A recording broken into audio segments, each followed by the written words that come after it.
আমি একটা তামাক কোম্পানিতে চাকরি করি, সেখানে বিড়ি উৎপাদনের জন্য মশলা তৈরি হয় এবং তামাক প্রসেস করে বিদেশে রপ্তানি করা হয়। সে চাকরি আমার জন্য হালাল হবে কিনা? জুমার নামাজে ইমাম সাহেব যদি খুতবা পড়েন, অন্য আরেকজন দিয়ে নামাজ পড়ান, সেটা কি জায়েজ হবে? ইমাম যদি 16 বছরের হয়, তার পেছনে নামাজ হবে কিনা?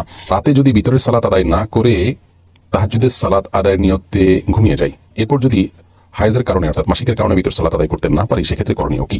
বাবা সন্তানের আকিকা না করলে মা তার টাকা দিয়ে করতে পারবেন কিনা? গোসলের সময় পানির ছিটা অন্যের উপর গিয়ে পড়লে সে কি অপবিত্র হয়ে যাবে? আমি একটি কোম্পানিতে আছি যেখানে নামাজ পড়তে দেওয়া হয় না, এখন আমি পালিয়ে নামাজ পড়লে তা হবে কিনা? আমি একটা তামাক কোম্পানিতে চাকরি করি, সেখানে বিড়ি উৎপাদনের জন্য মশলা তৈরি হয় এবং তামাক প্রসেস করে বিদেশে রপ্তানি করা হয়। সে চাকরি আমার জন্য হালাল হবে কি না?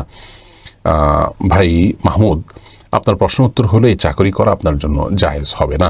কারণ একটা কোম্পানি যখন তামাক উৎপাদন করে, সিগারেট তৈরি করে, বিড়ি তৈরি করে, সেখানে আপনি জব করা বা তাদের সেই সিগারেটের যে আপনার আইটেম আছে, তার কোনো একটা আইটেম আপনি উৎপাদন করা মানে হলো আপনি তার সে হারাম পণ্য উৎপাদনে সহযোগিতা করা।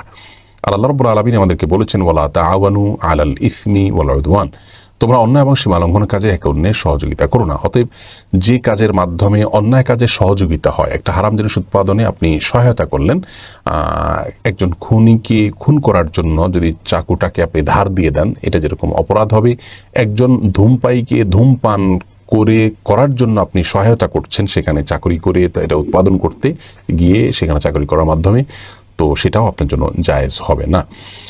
আলামিন, আপনি জানতে চেয়েছেন জুমার নামাজে ইমাম সাহেব যদি খুতবা পড়েন, অন্য আরেকজন দিয়ে নামাজ পড়ান, সেটা কি জায়েজ হবে? ইমাম যদি 16 বছরের হয়, তার পেছনে নামাজ হবে কি না? ভাই আলামিন, আপনার প্রশ্নের শেষ অংশের উত্তর আগে দিচ্ছি। হ্যাঁ, ইমামের বয়স যদি 16 বছর হয়, তাহলে তার পিছনে নামাজ পড়া জায়েজ হবে।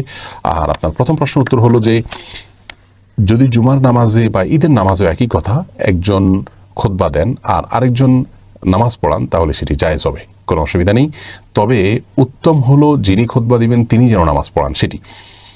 কারণ হলো রাসূল আকরাম সাল্লাল্লাহু আলাইহি সাল্লাম নিজে খুতবা দিতেন এবং নিজে জামাতের ইমামতি করতেন। অতএব একই ব্যক্তি দুটি করতে পারেন, সেটা ভালো। কোনো কারণে যদি একজন খুতবা দিলেন, আরেকজন ইমামতি করলেন, সেটা সম্পূর্ণরূপে জায়েজ রয়েছে। ইমাম মালিক রাহিমাহুল্লাহর মাযহাব অনুযায়ী এটি জায়েজ নয়, যদিও বিশুদ্ধ মত এবং জমহুর তথা সংখ্যাগরিষ্ঠ উলামাদের মত হলো, ইমামদের মত হলো, এরকমটি করলে জুমা বা ঈদের নামাজের কোনো ক্ষতি হবে না, বড়জোর অনুত্তম হলো কাজটি। এরপরে প্রশ্ন হলো নাইমা তারিনের, আপনি প্রশ্ন করেছেন রাতে যদি ভিতরের সালাত আদায় না করে তাহাজ্জুদের সালাত আদায়ের নিয়তে ঘুমিয়ে যাই, এরপর যদি হায়েজের কারণে অর্থাৎ মাসিকের কারণে ভিতর সালাত আদায় করতে না পারি, সেক্ষেত্রে করণীয় কি?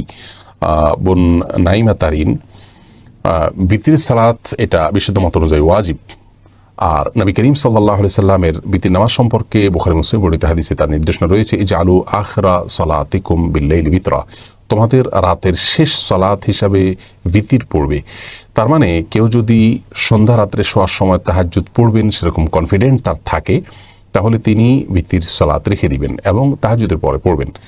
আর যদি তার কনফিডেন্ট না থাকে, আত্মবিশ্বাস না থাকে ভোর রাতে ওঠার ব্যাপারে, তাহলে তার জন্য ভিতির পড়ে ফেলা উচিত। পরবর্তীতে ভোর রাতে আল্লাহ তৌফিক দিলে তাহাজ্জুদ পড়ার, তিনি তাহাজ্জুদ পড়বেন, ভিতির আর পড়তে হবে না। তো এখন কেউ যদি কনফিডেন্টের জায়গা থেকে তিনি শুয়েছেন কিন্তু কোনো কারণে উঠতে পারলেন না, তাহলে সেক্ষেত্রে এটা পরবর্তীতে কাজা করে দিবেন তিনি, যেহেতু ওয়াজিব নামাজ। আর প্রশ্নে যেটি আপনি জানতে চেয়েছেন যে মাসিক হয়ে গেছে, এর যার কারণে আপনি আদায় করতে পারেন নাই। প্রথমত মাসিক যদি আপনার কোন সময়টায় হয় সেটা যদি আপনি প্রায় নিশ্চিত হন বা আপনার মোটামুটি একটা আইডিয়া হয়ে যায় যে এই দিনগুলোতে আমার মাসিক হয়ে থাকে, তাহলে তো আপনার এমত অবস্থায় ভিতির রেখে ঘুমানো উচিত নয়, যেহেতু মাসিক হয়ে যেতে পারে সে সম্ভাবনা আছে। আর যদি সেরকম কোনো আইডিয়া করার সুযোগ না থাকে অথবা আকস্মিকই হয়ে গেছে এমনটি হয়, তাহলে সেক্ষেত্রে আপনাকে পরবর্তীতে এই ভিতিরটা যখন সুস্থ হবেন, আল্লাহ তাআলা যখন আপনাকে সুস্থ করবেন, স্বাভাবিক হবেন, আপনি মাসিক যখন শেষ হবে তখন আপনাকে এই ভিতিরটা পড়ে দিতে হবে, যেহেতু এটি ওয়াজিব নামাজ, আপনি তখন কাজা করে ফেলবেন। কিন্তু মাসিক অবস্থাতে কোনো নামাজ পড়া যাবে না, যেহেতু মাসিক অবস্থাতে নামাজ পড়া নিষেধ। এরপরে প্রশ্ন করেছেন শারমিন তিথি, আপনি জানতে চেয়েছেন বাবা সন্তানের আকিকা না করলে মা তার টাকা দিয়ে করতে পারবেন কি না। বোন শারমিন, এই প্রশ্নটির সম্পর্ক একটি মূলনীতির উপরে, আর তা হলো ইসলামী শরিয়াতে যেই ইবাদতগুলো শুধুমাত্র শারীরিক পরিশ্রম দিয়ে সম্পন্ন করতে হয় সেই ইবাদতগুলোতে কোনো প্রকার প্রতিনিধিত্ব চলে না, যারটা সেই করতে হয়, যেমন সালাত, সিয়াম, তেলাওয়াত, জিকির, এগুলা যিনি করবেন তারটা তিনি পাবেন, একজনটা আরেকজন করে দিলে হয় না।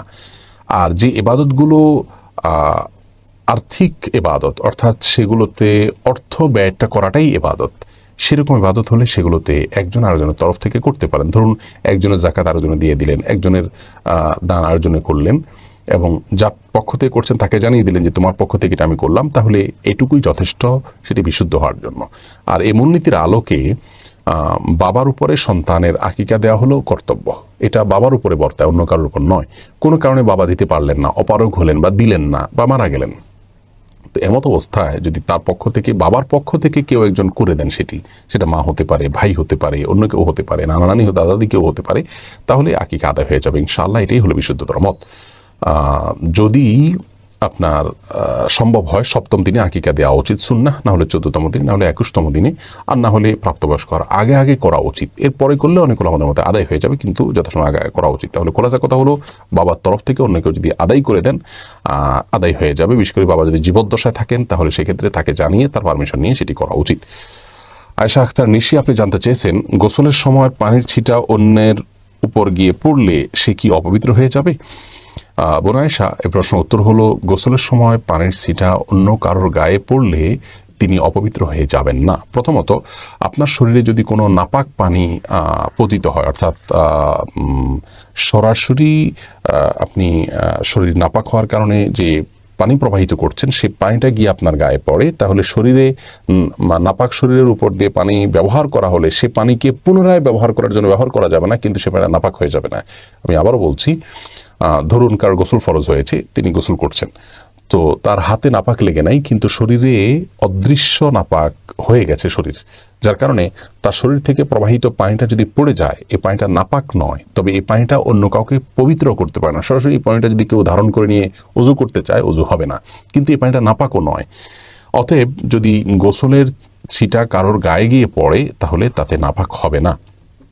আর যদি তার শরীরের কোনো অংশে নাপাক থাকে এবং সে পানি নাপাকের সাথে মিশে গিয়ে যে পানির ছিটা পড়েছে এটা সেই নাপাক পানি হতে পারে, এরকম সন্দেহ থাকে, তাহলে সন্দেহের ক্ষেত্রেও আপনার ওযু বা পবিত্রতা এগুলো সন্দেহের কারণে নষ্ট হয় না। আল ইয়াকিনু লা ইয়াজুল বিশক, ইসলামী ফিকহের একটি মূলনীতি হলো নিশ্চিত বিষয় সন্দেহের কারণে আপনার দূরীভূত হয়ে যায় না।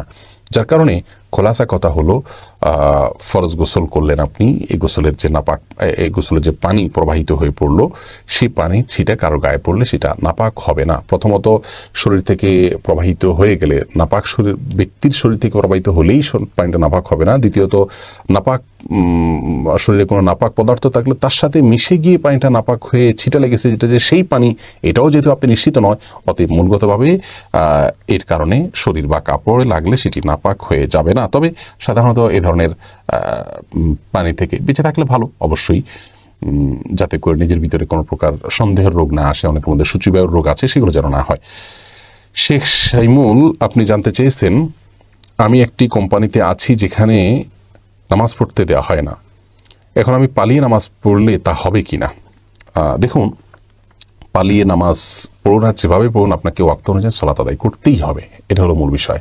সলাত হলো আল্লাহ রাব্বুল আলামিনের পক্ষ থেকে আপনার জন্য সবচেয়ে গুরুত্বপূর্ণ নির্দেশ, যা আদায় করা ছাড়া একজন মুসলমান থাকা নিয়ে প্রশ্ন তোলা যায়, এরকম একটি ব্যাপার। অতএব সালাত পড়তেই হবে, সেটা যেভাবেই হোক, আপনি পালিয়ে হলে পালিয়েই পড়তে হবে আপনাকে। তবে যে কোম্পানি আপনাকে সালাত আদায় করতে দেয় না সেই কোম্পানিতে আপনার জন্য চাকরি করা জায়েজ নয়। আপনি হালাল উপার্জনের জন্য অন্য কোনো পথ বের করতে হবে। এমনকি আপনি যদি প্রবাসে থাকেন, প্রয়োজনে প্রবাস থেকে দেশে চলে আসবেন, আল্লাহ তাআলা আপনাকে না খাইয়ে মারবেন না ইনশাআল্লাহ। প্রয়োজনে প্রবাসে অন্য কোনো চাকরি আপনি খুঁজবেন, কিন্তু আপনার এই চাকরি ছেড়ে দেওয়া উচিত। ধরুন কোনো কোম্পানি আপনাকে জব দিলেন আর বললেন যে তোমাকে অনেক হ্যান্ডসাম অ্যামাউন্টে স্যালারি দেওয়া হবে, বিপরীতে তোমাকে যেটি করতে হবে তা হলো ডিউটি করবে তুমি, কিন্তু কোনো শ্বাস নিতে পারবে না, শ্বাস আটকে রেখে তোমাকে ডিউটি করতে হবে। আপনি কখনো সেই চাকরি করবেন? কারণ আমার তো বেঁচে থাকাটা আগে, তারপর তো চাকরি। ঠিক একইভাবে একজন ইমানদার ব্যক্তির জন্য সালাতটা এরকম, তিনি সালাত পড়তে না দিলে সেই জায়গায় তিনি চাকরি করতে পারেন না, যে আমার আগে তো সালাত ঠিক থাকবে, ইমান ঠিক থাকবে, তারপর তো আমি অন্য কিছু করব। আল্লাহ তাআলা বোঝার তৌফিক দান করুন।